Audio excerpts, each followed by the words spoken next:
Well, Jennifer has left it up to me to present, but she's going to be available to help answer questions because I'm sure you'll have a lot of questions after you hear my talk. But I'd like to begin by saying it's really gratifying to know that great minds think alike even if they happen to be in separate rooms, as was the case yesterday, particularly when trying to think about the third issue about breaking down silos when you have in different rooms, different silos being formed. You know, we weren't entirely quite sure how that was going to play out today, but one of the first things that we learned during our presentations was that the order of the questions that we were asked to answer should have been reversed because it turned out our group began with the third question, which is how to break down the silos. Then we moved on to the issues of funding, and then finally the issues of how to do it with respect to some of the challenges and barriers that we face, as well as some of the opportunities that currently exist or potentially could exist. So in beginning with the third question, which is how to break down the silos, we discussed four specific issues. One is who should assume responsibility for universal and specific and targeted prevention, how to develop linkages based on the exchange of information, what should be the locus of integrated prevention programs, or where should that locus occur, and then finally how to develop the partnerships necessary to break down those silos. So beginning with the first one, in terms of responsibility for universal and specific or targeted preventions, it seemed to us that schools and primary care settings are ideally positioned to engage in primary prevention or universal prevention activities. By the time kids get into the child welfare or juvenile justice systems, oftentimes there's a greater need for more targeted types and more intensive types of prevention programs for that population. That's not to say that schools and primary care shouldn't be involved in targeted preventions. Obviously, they can and should. But in terms of the responsibility for universal prevention, it seemed to be more in those two sectors than in the sectors that happen to be meeting in our room. Schools and primary care settings also seem to us to be ideal locations to engage in universal screening programs with assessment being associated with more focused types of interventions. The second issue having to do with linkages across sectors being dependent on the exchange of information. This was something that David and the health group apparently addressed as well. We saw there being two different kinds of linkages, one having to do with the linkage of information, electronic records, exchange of data, but there's also the face-to-face communication that occurs between representatives of different sectors. So how and when does a child welfare worker talk to a probation officer, for example, or talk to a school psychologist? Now, obviously, just as in the case of health, we need technology to manage the flow of kids across sectors, and we see that as an actionable item. A lot of that technology really helps to bring people together to the table so that they can coordinate services delivery. And there are a lot of existing models out there of how that technology can and should work. For example, the CDC's Link Network of Service, Georgetown and RFK Children's has a crossover program that relies on the exchange of information using updated technology. But the problem that we see, and Brian Samuels was very good in pointing this out to us, it's not that the technology doesn't exist. It does exist. The problem, though, is that the legal system has not caught up with that technology, so that even in places like Chicago, it's very difficult to get data sharing agreements between different organizations when lawyers are involved. And much of the time, expense, in implementing information exchange systems usually involves the legal element of doing that. So there may need to be a state-by-state negotiation of data sharing agreements, for example, and that's something that we need to begin working on. With respect to the face-to-face communication, that should be a job requirement. You know, child welfare workers should be expected to interact with representatives from other systems. But those kinds of relationships, unlike the electronic records, take time to develop. They also require reimbursement structures in order to support, because many times a child welfare worker doesn't get paid for calling up a probation officer and trying to coordinate services.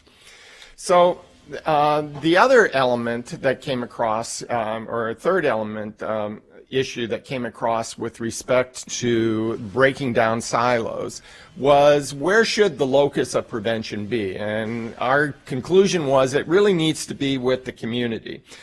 Communities certainly create the demand for services. What may be considered a healthy community can vary from one community to the next.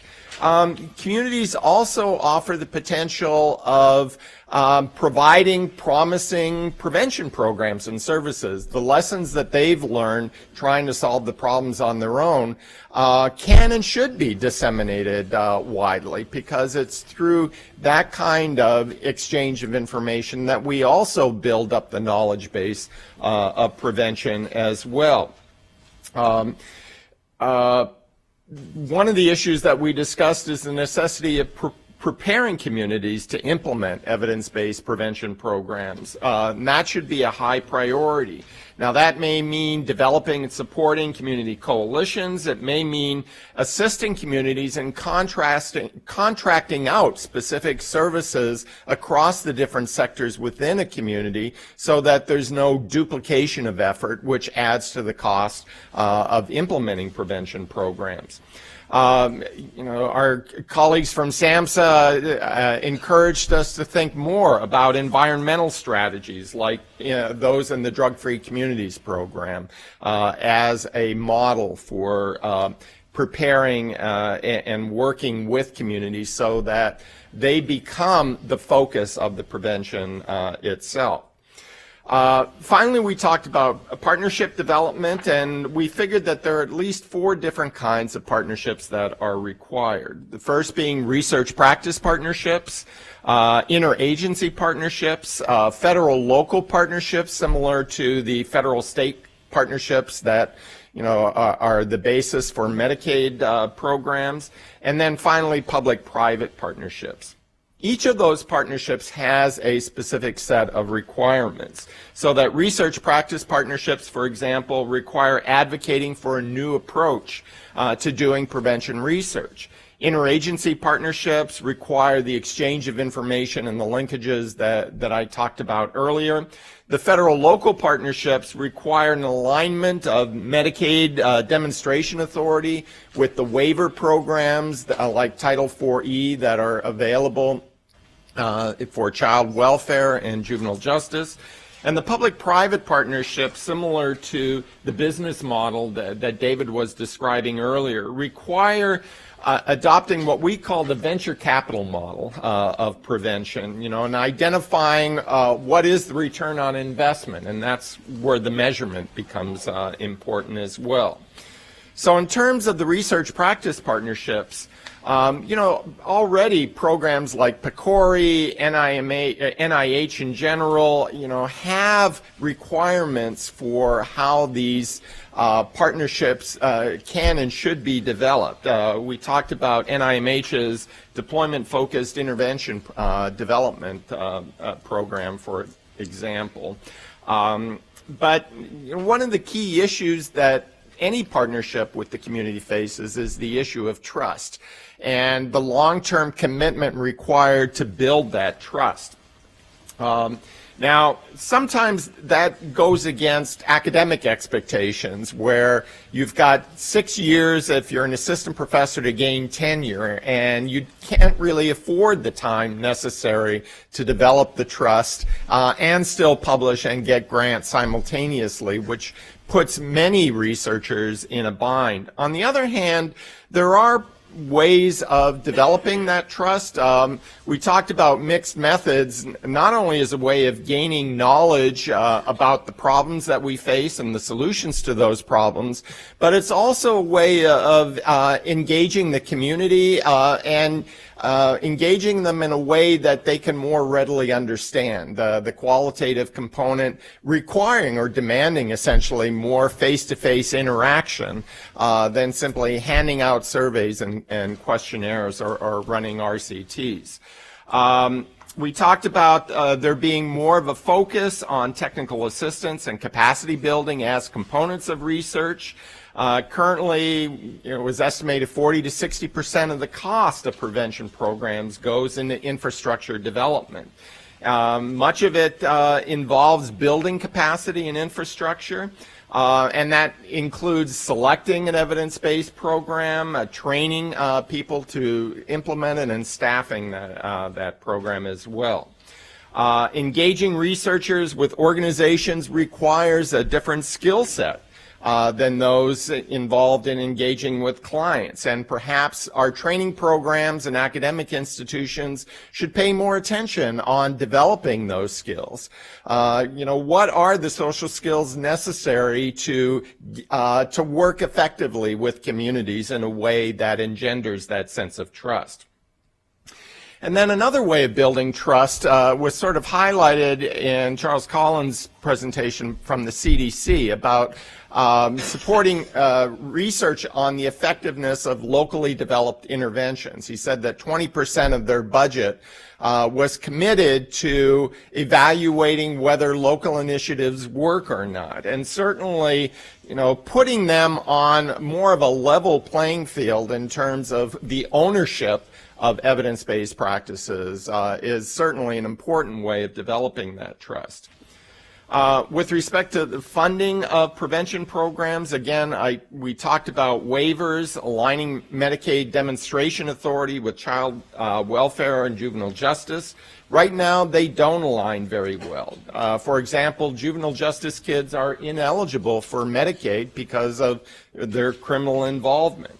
So, it was suggested that we look at waiver authorities as they exist today and look at ways to better align them, and aligning policies that can produce a more efficient infrastructure. Title IV-E waivers in child welfare, we talked about seeing if it could be expanded to other systems or looking at the possibility of multi-sector, multi-system waiver initiatives. Another issue related to funding is, moving away from the medical model that seems to drive prevention and focusing more on a public health model. We've talked about different ways of doing that in health and in schools. With respect to child welfare and juvenile justice, one of the ways that seem to be a natural is demonstrating the linkage between child well-being and reducing adverse behavioral outcomes and the two primary concerns of safety and permanency, and how you can't have complete safety or complete permanency unless you address the well-being issue as well. Combining different funding streams was another suggestion. Melissa Brodowski from ACF talked about performance pilots as a way of bringing different funding streams together for disconnected youth. We also talked about the possibility of creating a separate home for youth prevention at the federal level rather than having it spread out across so many different agencies. The public-private partnerships, we talked about the necessity of developing, as I said, a venture capital model that will appeal to community-based private investors.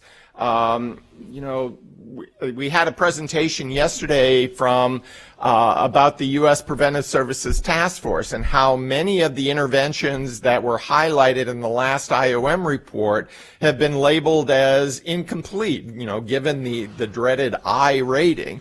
Well, oftentimes funders will take that information and assume it's not worth investing in those kinds of practices. They should only be worried about the A's and the B's. But the fact is, many promising interventions may currently have that designation that with funding and support could move into the A and B category.